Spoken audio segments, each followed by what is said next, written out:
Hello guys, in today's video I'm going to show you how to remove password from your Shopify store. In order to remove your password, you're going to need to go to this dashboard and then you're going to go to the sales channel and click online store.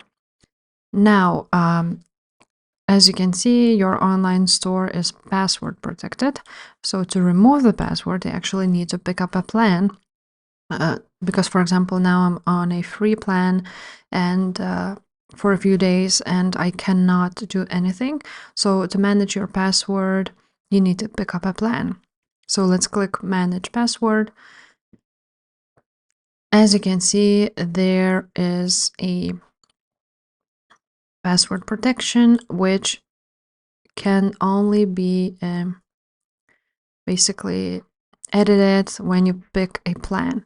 So as you can see, you can select a basic plan, which means $1 for a month. So then you select the plan and you pay for it. And after that, you will be able to remove the password. So if this video was helpful, please leave a like, subscribe to this channel, and I will see you next time. Bye.